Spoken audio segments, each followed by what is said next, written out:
भगवान के 24 अवतार हुए हैं। 24 अवतार क्यों हुए हैं? कारण है। हर रूप में भगवान ने कोई ना कोई लीला की है और वो लीला हम सब के लिए अनुकरणीय है, करने योग्य है। हाँ, दत्तात्रेय जीवन कराए तो 24 गुरु बनाए। एक एक गुरु से हमें सीखने को मिलता है। दत्तात्रेय जी के कितने गुरु थे? 24। किसे गुरु बनाया? पृथ्वी वायु आकाश, पृथ्वी को गुरु बनाया। अच्छा आप बताओ, आप पृथ्वी को गुरु बनाए तो क्या सीखेंगे? क्या सीखने लायक है पृथ्वी में? हैं? हाँ, सहनशीलता। पृथ्वी हमें क्या सिखाती है? सहना सिखाती है। आप कितना भी उसको लात मारो, मलमूत्र त्यागो, कितने भी लोग गालियां दें, फिर भी वो आपका भार तो उठाए हुए है, माता है। तो पृथ्वी हमें सिखाती है कि हर स्थिति में हमें क्या होना? सहनशील होना, तितिक्षु होना। तितिक्षवः, सहनशील। सहनशीलता को संस्कृत में कहते हैं तितिक्षवः, तितिक्षु हो जाना, सहनशील हो जाना। तो हमें पृथ्वी सिखाती है सहनशीलता। अच्छा आकाश क्या सिखाता है? आकाश को भी गुरु बनाया दत्तात्रेय जी ने। बताओ आकाश क्या सिखाता है? बताइए। आकाश कहीं भी जाओ, अमेरिका मिले ना मिले, पाकिस्तान मिले ना मिले, चाइना मिले ना मिले, भारत मिले ना मिले, पर कहीं भी जाओ एक चीज मिलेगी, क्या? आकाश। हाँ या ना? जैसे आकाश सर्वव्यापी है, उसी प्रकार भगवान भी सर्वव्यापी है। भगवान की सर्वव्यापकता कहां से सिद्ध होती है? आकाश से। तो जैसे आकाश सर्वव्यापी है, ऐसे मेरे गोविंद मेरे भगवान सर्वव्यापी हैं। आप उन्हें कहां ढूंढे? आसपास ही हैं, आपके कहीं जाने की जरूरत ही नहीं, सर्वव्यापी हैं। तो दत्तात्रेय जी ने आकाश को गुरु बनाया कि इनसे भगवान की याद आती है। जैसे ये सर्वव्यापी है, भगवान भी सर्वव्यापी है। तीसरा गुरु बनाया है दत्तात्रेय जी ने वायु को। वायु से क्या सीखा? बताइए, वायु से हम क्या सीख सकते हैं? दादाजी क्या सीख सकते हैं आप? बताइए। मैया जी, ओ मेरी माँ, क्या सीखना है बताओ? जैसे वायु सुगंध से निकलती है, दुर्गंध से गुजरती है, पर ना वो सुगंध के पास ठहरती है ना तो दुर्गंध के पास, वो तो चलती रहती है। जैसे वायु सदा बहती रहती है, उसी तरह हमें भी ना तो सुख में रुकना है ना तो दुखों में रुकना है, बढ़ते चलना है। किसकी ओर? भगवान की ओर बढ़ते चलो। भगवान जैसे गंगा गंगोत्री से निकलकर तब तक बहती है जब तक उसे सागर की प्राप्ति ना हो जाए, बस उसी प्रकार जीवात्मा को तब तक चलना चाहिए जब तक वो भगवत प्राप्ति ना हो जाए। यही जीवात्मा की दौड़ है, यही जीवन की यात्रा है। समझ रहे हैं आप? प्रिय भक्तों, चौथा गुरु बनाया है दत्तात्रेय जी ने जल को। जल को गुरु बनाकर क्या सीखा? अच्छा आप जल को गुरु बना के क्या सीखोगी मेरी माँ? पानी तो रोज पीती हो, दिन में 10 बार 5 बार सब पीते हैं। सीखते क्या है? पानी क्या सिखाता है? पानी को गर्म कर दो तो भी ठंडा हो जाएगा, और ठंडा बर्फ बना दो तो भी वो अपने आकार में आ जाएगा। मतलब वो अपने स्वरूप को कभी नहीं छोड़ता। बहुत उबाल दो, फिर समय मिलेगा तो वो ठंडा हो जाएगा कि नहीं, और बर्फ बना दो तो भी पिघल के वो। जैसे पानी अपनी शीतलता, अपने स्वरूप को कभी नहीं छोड़ता। हाँ या ना? पानी को अवसर मिलेगा तो वो अपने स्वरूप में आ ही जाएगा। जैसे पानी अपनी शीतलता नहीं छोड़ता, उसी प्रकार आप भी अपने हृदय की शीतलता मत छोड़िएगा। लाख कोई गाली दे, लाख आपको कोई गर्म करने का प्रयास करे कि मेरे गाली से आप गर्म हो जाएं, पर आप तो पानी की तरह ठंडे बने रहो। यही जल से हम सीख सकते हैं। कोई आपको कितना भी कुछ कहे, आप शीतल रहो, और आपका स्वभाव भी सबके प्रति कैसा हो? शीतल हो। ये किससे गुरु बनाकर सीखा श्री दत्तात्रेय जी ने? जल को। अच्छा अग्नि को गुरु बनाकर क्या सीख सकते हैं? 5वां गुरु अग्नि दत्तात्रेय जी बना रहे हैं। अग्नि को क्या सीखा? बताओ, आप बताओ, कुछ आप बताओ, हेल्प करो, बताइए। आग में कुछ भी डालो स्वाहा, कुछ भी डालो आहा। हाँ? आग में कुछ भी डालो स्वाहा। हमारा भी स्वभाव अग्नि की तरह होना चाहिए। हमारे जीवन में अग्नि की तरह क्यों होना चाहिए? आग में आप पूरी सब्जी डालो तो स्वाहा। भाई लोहा कोई डाल दे, अधिक टेम्परेचर है तो लोहा भी पानी, कुछ भी आप डाल दीजिए सब चीज जल जाएगी। यहां तक कि मिट्टी भी जल जाती है, पत्थर भी जलते हैं। ज्वालामुखी तो पत्थर पिघला देती है ना, पानी बना देती है। आग सबको जला देती है। उसी प्रकार आपके जीवन में कोई आपका सम्मान करे तो स्वाहा, कोई अपमान करे स्वाहा। आप सम्मान अपमान को भस्म करते चलेंगे तो जीवन में तरक्की कर पाएंगे। यदि सम्मान और अपमान में उलझ गए तो स्थिर हो जाएंगे, रुक जाएंगे। आग से हमें यही सीखना है कि आग सब कुछ पचा लेती है। आप भी अपमान को पचा लो, सम्मान को पचा लो, और अपने गंतव्य की ओर आगे निरंतर बढ़ते रहो। ये आग को गुरु बनाकर हमें सीखना है। आग सब कुछ पचा लेती है कि नहीं? और आप लोग पड़ोसन की गाली नहीं पचा पाते? बताओ, किसी ने गाली दी, फलाने ने गाली, रात भर सोई नहीं, रात भर जागते रहे, क्यों? पड़ोसन ने गाली क्यों दे दी? गाली दे दी, गाली दे दी, गाली दे दी, गाली। उसने एक बार दी थी, तुमने 50 बार उसका माला जपा, गाली दे दी, गाली दे दी, गाली दे दी। आग की मैया सो जाओ। अच्छा, समाधि ठीक है। हाँ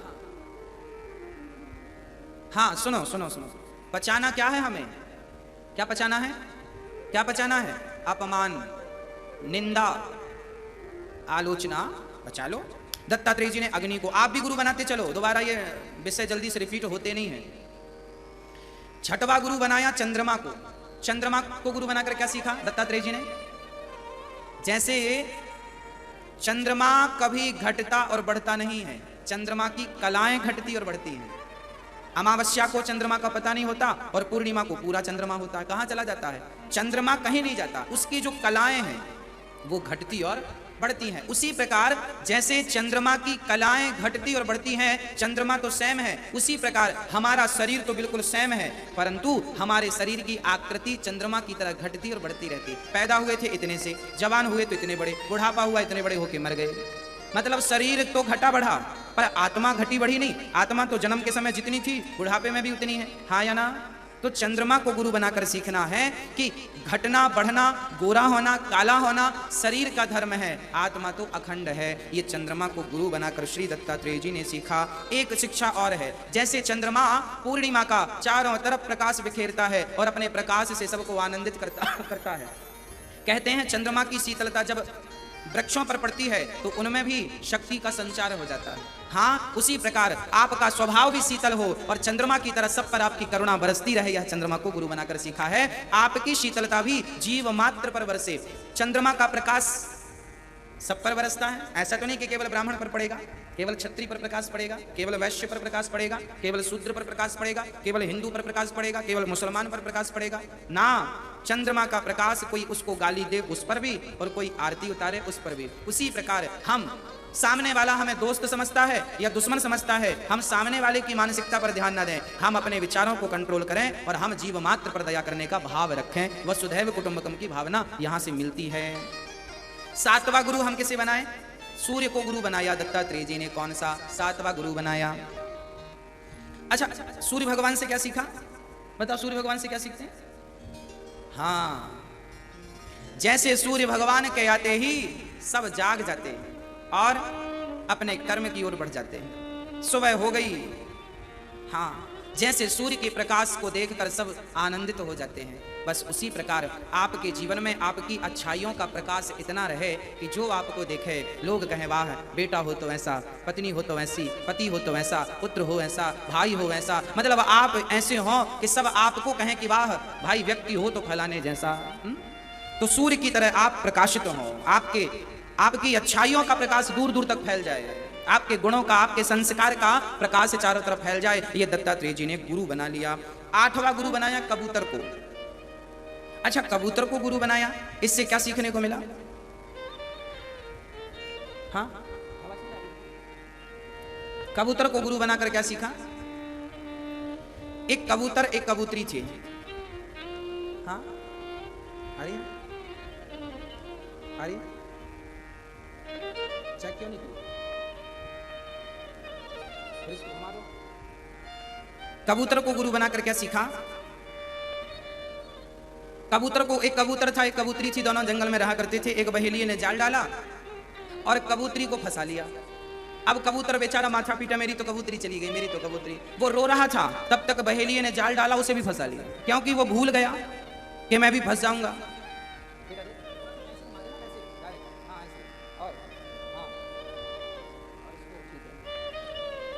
ये कबूतर को फंसाया, कबूतरी भी फंस गई, कबूतर भी फंस गया। कबूतरी और कबूतर दोनों। ये हमारे जीवन की भी दुर्घटनाएं हैं। क्या होता है, कई बार जब हमारे परिवार में कोई मरता है, पत्नी मरे या पति मरे या कोई और, तो लोग माथा पीट पीट के रोते हैं, फलाना चला गया, फलाना चला गया। अरे भाई रोने वालों, जरा हम आपसे एक बात पूछते हैं, आप फलाने के मरने पर रो रहे हो, ये क्यों भूल गए कि तुम्हें भी तो एक दिन मरना है? अरे दूसरों की मृत्यु पर अपनी मृत्यु क्यों बिगाड़ना? आज वो गया है, कल तुम्हें भी जाना है, रोने से क्या होगा? इसलिए दत्तात्रेय जी ने कहा इन्हें गुरु बना के सीख लो कि जैसे ये रो रहे हैं तुम्हें नहीं रोना। कबूतरी फंसी, फिर कबूतर रोया तो वो फंस गया। अरे भाई, मरण को सुधार लो, मरण को सुधार लो और किसी के मरने पर ज्यादा रोया ना करो। हाँ, आप लोगों ने देखा होगा लोग बहुत रोते हैं मरने पर, और गजब गजब तरीके से रोते हैं। विशेषकर हमारी माताएं पता नहीं कहाँ कोचिंग लेती हैं, बहुत गजब रोती हैं, बहुत अलग ढंग से। वैसा रोया फिर कभी देखा ही नहीं किसी को, पता नहीं कहाँ से सब सीख लेते हैं लोग।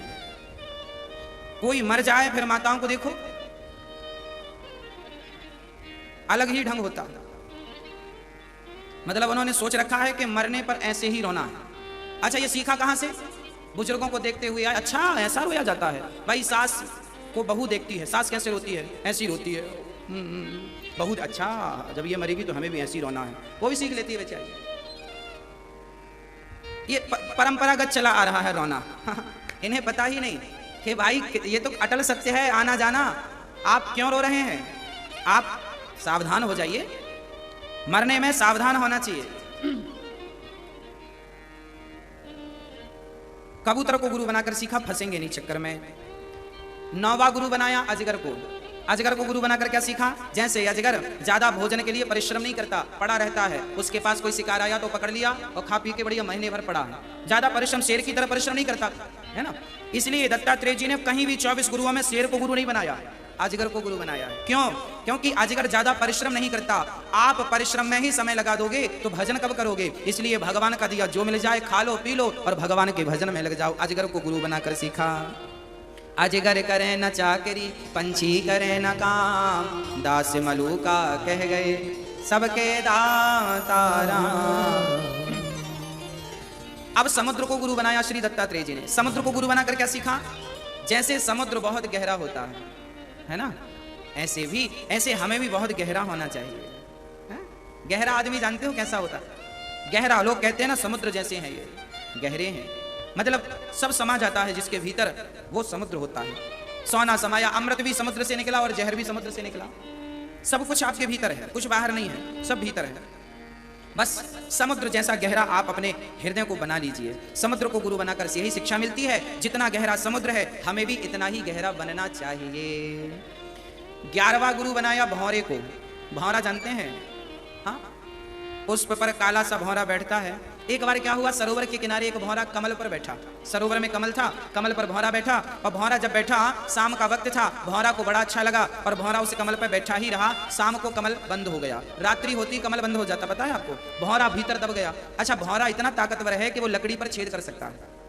क्या वो कमल के पुष्प पर छेद नहीं कर सकता था? भाई फंस गया तो बाहर भी तो आने का रास्ता था, तू छेद कर लेता, तू तो बहुत बड़ा ताकतवर है, पर छेद नहीं किया। उसको लगा कोई बात नहीं, रात भर रस पीऊंगा, रात भर यहाँ मौज लूटूंगा और बढ़िया कमल का रस पीऊंगा।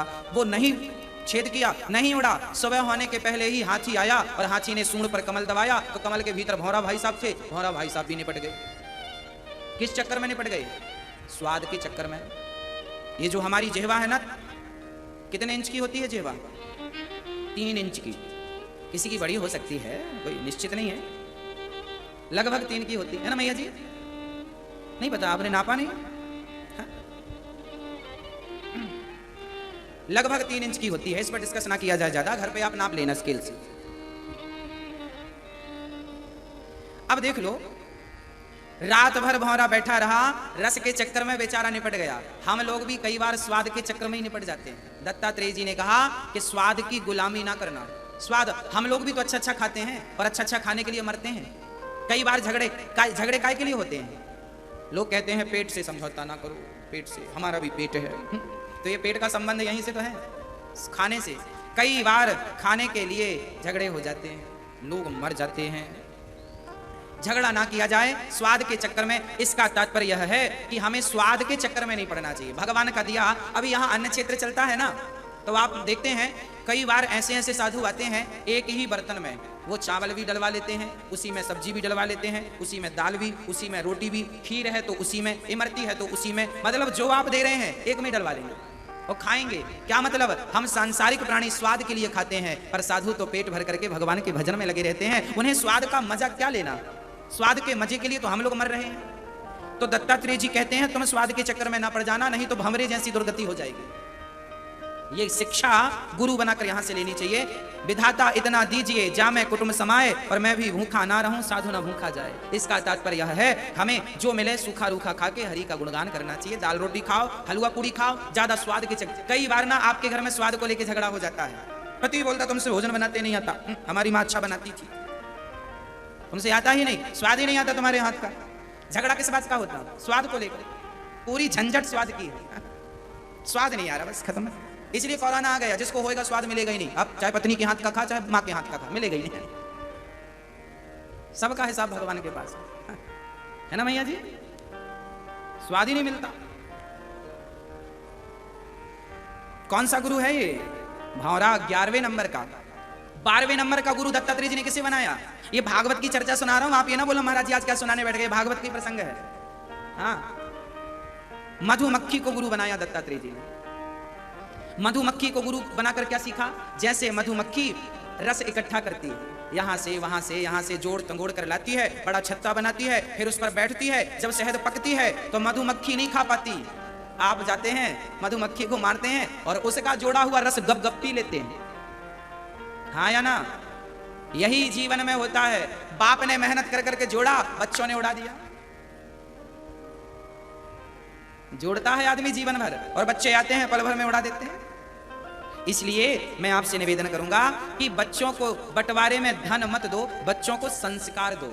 यदि संस्कारवान आपके बच्चे हैं तो वो 1 रुपए का 1 लाख बना सकते हैं, और संस्कारहीन है तो 1 करोड़ देना, साल भर में 1 रुपए भी नहीं मिलेगा वापस। हाँ या ना? तो मधुमक्खी से सीख लो। जैसे तुम इकट्ठा कर रहे हो और दूसरा उस शहद पर कब्जा कर लेता है, ऐसे तुम जोड़ रहे हो। बच्चे यदि नालायक निकल गए तो बर्बाद कर देंगे। इसलिए आप ही अपने जीवन में जो कमाओ उसका दशांश दान करते रहो, सदगति बन जाएगी इतने में। मधुमक्खी की तरह ना बन जाना। मधुमक्खी जब भी शहद पीना, एक बार हमारी बात जरूर याद कर लेना, हा? कहीं आपकी भी यही हालत ना। मधुमक्खी जब शहद पीते हैं ना तब हंसी आती है, लो जोड़ा किसी ने, मौज कोई लूट रहा है। हाँ, ऐसी होता है।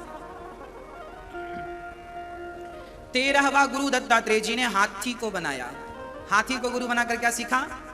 हाथी पकड़ने वाला हाथी को कैसे पकड़ता है? एक गड्ढा खोदता है, उस गड्ढे पर बांस बिछाता है, बांस के ऊपर पत्ते डाल देता, सूखा जंगल का बिल्कुल प्लान कर देता है। उसके ऊपर एक नकली हथनी बिठा देता है, हथनी नकली खड़ी कर देता। हाथी को लगता है हथनी है। हाथी हथनी का बड़ा आदी होता है। हाथी हथनी से बड़ा प्रेम करता है। वो हथनी को देखता है, उसका मन नहीं मानता, जाता है हथनी के पास, और जब जाता है तो उस गड्ढे में गिर जाता है। पकड़ने वाला हाथी को पकड़ लेता है। बस जैसे हाथी हथनी के चक्कर में मारा गया, ऐसे ये आदमी स्त्री के चक्कर में मारा जाता है। रावण स्त्री के चक्कर में मारा गया, दुशासन और ये सारे कौरव सब स्त्री के चक्कर में ही तो मारे गए। ना तो ये द्रौपदी का वस्त्र हरण करते, ना तो रावण सीता का हरण करता, ना इनकी दुर्गति होती। हाँ, दत्तात्रेय जी गुरु बना रहे हैं हाथी को। तुम मत उलझ जाना नारियों में, नहीं to नाश नहीं, सत्यानाश हो जाएगा, सर्वनाश हो जाएगा। पराई स्त्री से 1 किलोमीटर की दूरी बनाओ। शास्त्र कहते हैं लकड़ी की भी औरत हो, लकड़ी की भी स्टैचू जिसको बोलते हैं, लकड़ी की भी स्त्री हो तो उससे दूर रहना चाहिए। पत्थर की भी महिला हो, पराई, भाई मेरी पत्नी को छोड़कर बाकी तो सब पराई स्त्रियां ही हैं। उनमें कोई मेरी माँ हो सकती है, कोई मेरी बहन हो सकती है, कोई मेरी बेटी हो सकती है, परंतु फिर भी हमें पराई स्त्री से बच के रहना चाहिए। यदि माँ की दृष्टि से देख रहे हैं तब तो अच्छा है, बहन की दृष्टि से देख रहे हैं तब तो बहुत अच्छा है, और बेटी की नजर से देख रहे हैं तब भी अच्छा है। पर यदि आपकी आंख और आपका मन बिगड़ रहा है तो सुनाई दे रहा हूं, पत्थर की भी महिला हो उससे बहुत दूर रहिएगा। सही की तो छोड़ दो आप, हाँ, नहीं तो हाथी जैसी दुर्गति हो जाएगी। हाँ, दत्तात्रेय जी ने गुरु बनाया और कहा बच के रहना। हाथी को गुरु बनाया। हाथी बेचारा मारा गया एक चक्कर में, स्पर्श करने के चक्कर में।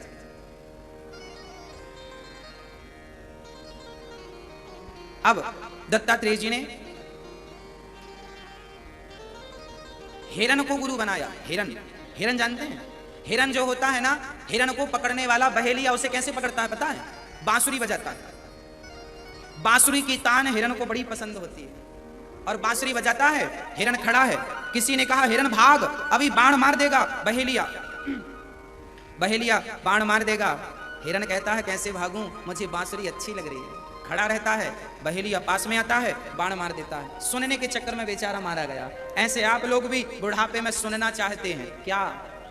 नाती की आवाज सुन ले महाराज, फिर मरे आराम से। नाती और हो जाए, गोद में खेले, हमें दादा दादा कह के बुलाएगा, बड़ा अच्छा लगेगा। हाँ, तुम भी हिरण बन रहे हो। नाती पंती संती यंती का मोह जो पाला है, बेमौत मारे जाओगे इस मोह में। हाँ जी, कोई ना होगा बचाने वाला। इसलिए इतना मोह नाती से पंती से। हमारी माताएं हों चाहे दादा पुरुष लोग हों, ये नातियों से बड़ा प्रेम करते हैं, कहते हैं ये तो हमारा ब्याज है। वाह रे ब्याज। भाई बच्चे हैं, अच्छा है, प्यार करना चाहिए, पर इतना भी मोह ना करो कि अपनी दुर्दशा कर लो। हाँ, नहीं तो क्या बन जाओगे? हिरण बन जाओगे। 16वां गुरु दत्तात्रेय जी ने बनाया मछली को। मछली, अच्छा मछली जल की रानी है, जीवन उसका पानी है, हाथ लगाओ डर जाती है, बाहर निकालो। सबने पढ़ा है। ये मछली को गुरु बनाया श्री दत्तात्रेय जी ने। अच्छा, मछली से क्या सीखा? बताओ, मछली से क्या सीख सकता है कोई?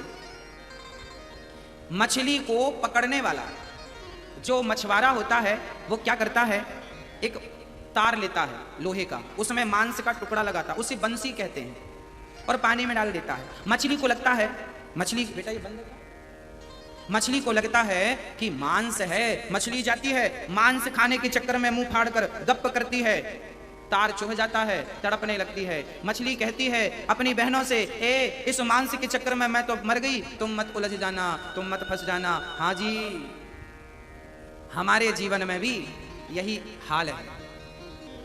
हम जिसे सुख मानकर आगे बढ़ते हैं वही हमारे गले का कांटा बन जाता है। हमें लगा शादी कर लेंगे, आप सामान्य आदमी सोचता है शादी हो जाएगी तो बड़ा सुख मिलेगा। कर ली शादी, मिला सुख? नहीं महाराज, बच्चा हो जाए फिर सुख मिलेगा। हो गया, सुख मिला महाराज जी, कोई काम धाम नहीं, लॉकडाउन के बाद तो सब खत्म हो गया, कुछ नहीं बचा। चलो काम भी मिल गया, अब सुखी हो? महाराज जी अभी सुखी नहीं है, घर बनाया था आधा रह गया, पूरा नहीं हुआ, छत बाकी है, किराए से रह रहे हैं, छत बन गई, घर बन गया, सुखी हो? महाराज जी थोड़ा घर दूर पड़ रहा है, एक गाड़ी हो जाती तो बढ़िया हो जाता। गाड़ी मिल गई, अब सुखी हो? महाराज जी अभी कहाँ सुखी, घर में सोच रहे हैं एक एसी लगवा लें, ये कर लें, वो कर लें। पूरी जिंदगी आदमी सुख की कामनाएं करता है। जैसे वो मछली समझ रही थी यहाँ सुख मिलेगा, पर जब खाया तो क्या था, ऊपर से लगता है सुख है, अंदर से लगता है कि सुख नहीं है, दुख है। ये पूरी गृहस्थी की जीवनी है। जहां जहां हमें लगता है सुख है वहीं वहीं से हमें दुख मिलता है। हाँ या ना? खुजली जब होती है उसे खुजलाने में बहुत मजा आता है, पर खुजलाने के बाद जो जलन होती है ना, बड़ी दर्दनाक। बस हम लोग भी संसार के विषयों को भोगते हैं, बड़ा सुख मिलता है, पर उसके बाद जो पीड़ा होती है बड़ी दर्दनाक होती है। मछली की तरह बहुत सुख मिला उसे खाने में, देखने में अच्छा है, खाओ, फिर मारी गई बेचारी, आप ना मर जाना। श्री 17वां गुरु बनाया वैश्या को, नाम था पिंगला। दत्तात्रेय जी ने एक वैश्या को गुरु बनाकर सीखा कि जैसे वैश्या, एक वैश्या थी, उसने घर के बाहर एक बड़ा सा घंटा टांग दिया, जो ज्यादा घंटा बजाएगा वही मेरा बड़ा तगड़ा ग्राहक माना जाएगा। अब लोग वहां से निकल गए, शाम हो गई, रात को श्रृंगार करके बैठ गई, कोई पुरुष आए, पर रात गुजर गई, कोई नहीं आया। सवेरे दत्तात्रेय जी वहां से निकले, दत्तात्रेय जी को लगा घंटा बंधा है, मंदिर होगा, मंदिर समझकर दत्तात्रेय जी ने घंटा बजा दिया। संत थे दत्तात्रेय जी। 1 2 3 4 5 6 7 वैश्या बड़ी खुश भई, कोई आ रहा है मोटा ग्राहक, पर दत्तात्रेय जी तो गए गंगा स्नान करने बजा के, और गंगा स्नान करके जब आए तो फिर घंटा बजाया। वैश्या रात भर खड़ी रही, सूर्य निकल आया, बाहर निकल के देखी, कोई नहीं आया। उस वैश्या ने कहा, जितना इंतजार मैंने किसी पुरुष का किया है, या जितना इंतजार भगवान का करती तो मेरा कल्याण हो जाता। उस दिन से वैश्या ने वैश्यावृत्ति त्याग कर और भगवत भजन में लग गई, और वो परम भागवत बन गई, परम भक्त बन गई। अर्थ क्या है, जितना इंतजार हम दुनिया का करते हैं, आशा ही परमम दुखम नैरास्यम परमम सुखम, आपकी इच्छाएं ही, आपकी आशा ही आपके दुख का कारण है। इसलिए आशा एक राम जी की, दूजी आशा छोड़ दे, नाता एक राम जी से, दूजा नाता तोड़ दे। आशा भगवान से हो, नाता भगवान से हो। दत्तात्रेय जी पिंगला वैश्या को गुरु बनाकर सीख रहे हैं कि उसने यदि अपने मन को भगवान में लगाया तो हमें भी लगाना चाहिए, और इंतजार दुनिया का ना करो, राह दुनिया की ना देखो। हाँ, दत्तात्रेय जी ने गुरु बनाया है बालक को, छोटा बच्चा बड़ा सरल है, सहज है, कोई दोष नहीं है उसके भीतर। वो कपड़ा पहन के रहे या बिना कपड़े के रहे, उसके भीतर कोई दोष नहीं है। ना काम है, ना क्रोध है, ना लोभ है, ना अहंकार है, ना अपना पराया है। बस उसी तरह जिस दिन आपके भीतर ना काम, ना क्रोध, ना लोभ, बच्चे की तरह बन जाओगे, उस दिन दुनिया के सबसे बड़े साधु बन जाओगे। साधु बनने के लिए बच्चा बनना पड़ेगा। दत्तात्रेय जी ने बालक को गुरु बनाया, एक कुंवारी कन्या को गुरु बनाया। एक लड़की को देखने वाले आए, उसकी माँ खेत पे काम करने गई, पिता भी नहीं थे, अकेली लड़की थी। देखने वाले आए, देखने वाला कौन था? बोले जेठ था, होने वाला जेठ और होने वाले ससुर। बाप बेटा आए, दोनों आए। अब लड़की घर पे अकेली थी। अब उसने पानी वानी पिलाया और पानी पिला के सोचा चलो भोजन बना दूं। तो पुराने जमाने की बात थी, पहले के जमाने में चावल किसी के घर नहीं होता था, धान हुआ करती थी। धान को कूटो, फिर चावल निकले, फिर उसे बनाओ। तो वो लड़की अब सोची चलो दाल चढ़ा दूं, चावल के लिए धान कूटूं। तो धान कूटने बैठी तो उसके हाथ में 4-4 चूड़ियां थी, 4 इसमें। जब कूटने लगी मूसल से तो चूड़ियां खन खन बजने लगी। उसे लगा आवाज ससुर जी तक पहुंच रही है, ससुर जी क्या सोचेंगे बताओ, इनके घर चावल भी नहीं है। तो लड़की ने समझदारी से 2 चूड़ी उतार दी, फिर 2-2 बची, तो फिर भी कूटे तो फिर भी आवाज आए। फिर उसने 1 चूड़ी और उतार दी, 1-1 चूड़ी रह गई। अब आवाज का काम खत्म। जब तक 2 होते हैं तब तक आवाज होती है, जब 1 हो जाते हैं आवाज खत्म हो जाती है। आवाज भक्तों, भगवान के भजन में, यदि भगवान के भजन में मन लगाए हो तो 2 नहीं होना चाहिए। जब मैं था तब हरि नहीं, अब हरि है मैं नाय, और प्रेम गली अति साकरी जामे 2 न समाये। आप जब तक 2 हैं तब तक विघ्न है, बाधा है, और जब आप 2 से 1 हो जाएंगे, कृष्ण भी आप और आप ही कृष्ण बन जाएंगे। जब कृष्ण का चिंतन करते करते करते करते आप और कृष्ण 1 हो जाएंगे, बस वही तो भगवत प्राप्ति का कारण बन जाएगा। यही तो जीवन की सार्थकता है कि भगवान के भजन में 2 नहीं होना चाहिए, 1 होना चाहिए, है ना। दत्तात्रेय जी ने इस लड़की को गुरु बनाया, तुरंत गुरु बनाया। सीख यहां से ली, 1 चूड़ी है बजेगी नहीं, 1 हो जाओ। आप अभी कितने हैं? आप अभी 2 हैं, हम 2 हमारे 2, 4। बहुत शोर है तभी तो परेशानी है। 4 हम 2 हमारे 2, टोटल 4। फिर हमारा साला, फिर हमारा जीजा, फिर हमारा मामा, फिर हमारी बुआ, फिर हमारा कुत्ता, सब तो हैं। फिर हमारी गाड़ी, फिर हमारा ये सब। अभी 2 होने 1 होने की संभावनाएं, हाँ, कम है। 1 होने की संभावनाएं अभी कम है, जल्दी से कर लो, 1 हो जाओ। मैं 1 ओ ब्रह्म द्वितीयो नास्ति, ईश्वर 1 है। तुम भी 1 हो जाओ ना, अभी तुम 2 हो, 1 हो जाओ। मेरी पत्नी नहीं, मेरा पति नहीं। हाँ, मैं कई बार कह चुका हूं ना कि आप भीतर से, बाहर से तो कहो कि ये मेरी पत्नी है, भीतर से कहो मेरा कोई नहीं, मेरे तो गिरधर गोपाल दूसरों ना कोई। बाहर से कहो, अभी कह दो कि मेरी कोई नहीं पत्नी, अभी बुरा मान जाएगी, मुंह फुलाए घूमेगी, लो हमें कह दिया कोई नहीं, अब हम कौन है? ऐसी थोड़ी भाग के आ गए, शादी करके आए। हाँ, फिर तो बाहर से कहो तुम हमारी हो, पर भीतर से कहो कि नहीं तुम हमारे हो। तो 21वां गुरु बनाया बाण बनाने वाले को। बाण बनाने वाला एक आदमी बाण बना रहा, बाण धनुष में चढ़ाने वाला बाण बना रहा था। सामने से एक बारात गुजर गई, बैंड पार्टी थी बड़ी और नाच गाना चल रहा था, और बाण बनाने वाला इतनी एकाग्रता से बाण बना रहा था कि उसके सामने से बारात निकल गई। किसी ने कहा भैया बारात किस तरफ गई है? उसने कहा हमें पता नहीं। दत्तात्रेय जी ने तुरंत इस आदमी को गुरु बना लिया। वाह, जितनी एकाग्रता इस बाण बनाने वाली की है कि बारात गुजर गई, पता नहीं चला इसे। उसी प्रकार जिस दिन आपकी एकाग्रता भगवान में इतनी हो जाएगी, संसार में क्या चल रहा है चलने दो, आप तो एकाग्र चित्त से भगवान का चिंतन करें। दत्तात्रेय जी ने बाण बनाने वाले को गुरु बना लिया। हमें भी इसको गुरु बना के सीखना चाहिए, हमें भी इतना ही एकाग्र होना चाहिए। जब हम भगवान के भजन में बैठे, भगवान के चिंतन में बैठे, तो कोई रो रहा है, कोई नाच रहा है, कोई हल्ला कर रहा है, कोई कुछ गालियां दे रहा है, आपका वहां बिल्कुल ध्यान ना रहे। अच्छा, जब आप सो जाते हैं तब आपको कोई गाली दे सुनाई पड़ता है, कोई नाचे सुनाई पड़ता है? जैसे एकाग्रता सोने के समय होती है, उसी प्रकार भगवान के चिंतन में भी वही एकाग्रता आ जाए सोने वाली, तो जिंदगी सफल हो जाएगी। लोग कहते हैं मन नहीं लगता। साहब, मन लगाने की विधा सीखे ही नहीं हो तो लगेगा कैसे? मन लगाने की विधा ही नहीं पता तुम्हें, कैसे मन लगेगा? 22वां गुरु बनाया दत्तात्रेय जी ने सर्प को, सांप को गुरु बना के क्या सीखा? सांप जब भी चलता है टेढ़ा चलता है, पर जब भी वो बिल में घुसता है तो टेढ़ा नहीं घुसता, सीधा घुसता है। उसी प्रकार संसार में भले तुम टेढ़े टेढ़े काम करो, पर मुक्ति के द्वार में जब पहुंचोगे मोक्ष के लिए तो सीधा होना ही पड़ेगा। यदि सीधे नहीं भये तो मोक्ष होगा ही नहीं। तो सर्प की तरह तुम्हें सीधा बनना पड़ेगा। तुम कितने भी टेढ़े चलो, पर मोक्ष चाहते हो तो सीधा बनना पड़ेगा। अब तो मकड़ी को गुरु बनाया दत्तात्रेय जी ने। मकड़ी को गुरु बनाकर क्या सीखा? जैसे मकड़ी जाल बुनती है, जाल में खेलती है, और जब जाने लगती है तो मकड़ी अपने जाल को निगल जाती है। उसी तरह जैसे मकड़ी से जाल प्रकट होता है। अच्छा, मकड़ी जाल बनाने का धागा बाजार से तो नहीं खरीदती, वो धागा कहां से निकलता? उसके भीतर, उसकी लार ही वो धागा है। उसके भीतर से धागा निकला, उस पे उसने एक घर बनाया, उस पे खेली और वापस गई तो निकल गई, खुद खा लेती है वो अपना जाल। बस उसी प्रकार भगवान के भीतर से ये संसार निकला, जैसे मकड़ी के भीतर से जाल निकला। मकड़ी जाल में खेली, उसी प्रकार भगवान भी संसार को उत्पन्न करके खेल रहे हैं। आप भगवान के स्वरूप हो, ईश्वर अंश जीव अविनाशी, सब भगवान है। और जब भगवान को लगता है कि अब काम पूरा हो गया तो सृष्टि को लय कर देता है, समाप्त कर दे। उसके भीतर से निकलती है, वही खेलता है और वही समा लेता है अपने भीतर संसार को। तो मकड़ी को गुरु बनाकर भगवान की इस बात का स्पष्टीकरण हो जाता है। कोई कहता है ना कि भगवान ने संसार कैसे बनाया होगा, वैसे ही जैसे मकड़ी ने जाल बनाया होगा।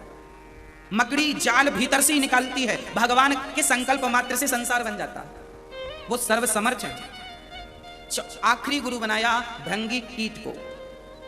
हाँ, भृंगी कीट को गुरु बनाकर सीखा कि भृंगी, कल हमने बताया था कि भृंगी जो है वो अपने शिकारी को इतना डंक मारता है कि शिकारी भृंगी का चिंतन करता करता अब डंक मारा, अब डंक मारा, अब डंक मारा, वो शिकारी स्वयं भृंगी बन जाता है।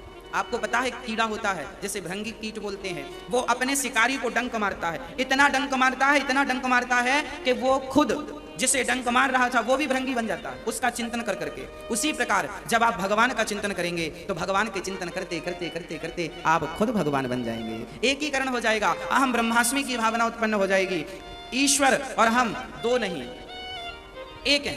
परंतु अंतर क्या है? अंतर इतना है, एक है इसका अर्थ ये नहीं कि मैं भगवान हूं। इसका अर्थ ये है कि देखो, एक पानी है गंगा का और एक पानी गंगा का अपने गिलास में भर लिया। गंगा का पानी आपने गिलास में भर लिया तो एक पानी है गंगा का बहता हुआ और उसी गंगा का पानी आपके गिलास में है तो दोनों एक ही, पर दोनों में अंतर हो गया ना। ये पानी कम है, वो पानी ज्यादा है। इस पानी में सुअर अपना मुंह डाल देगा तो ये पानी भले गंगा का है अशुद्ध हो जाएगा, जबकि बहते हुए पानी में लाखों सुअर नहाए तो भी गंगा का पानी अशुद्ध नहीं होता। उसी प्रकार परमात्मा तो गंगा की तरह है और हम तो एक गिलास पानी की तरह है। बस ये समझो, वो ईश्वर अंश जीव अविनाशी, वो परमात्मा सिंधु की तरह है और हम उसी परमात्मा की एक बिंदु है, एक बूंद है। हाँ या ना? तो हम बिंदु हैं, परमात्मा है उसी के। भाई सागर की ही एक बूंद मेरे हाथ में पड़ गई, है तो सागर की, पर अब इसका सागर है तो सागर की, पर सागर से ये कंपेयर अब इसका नहीं हो सकता। वो सागर है, बूंद है, हम बिंदु हैं उसी के भीतर से।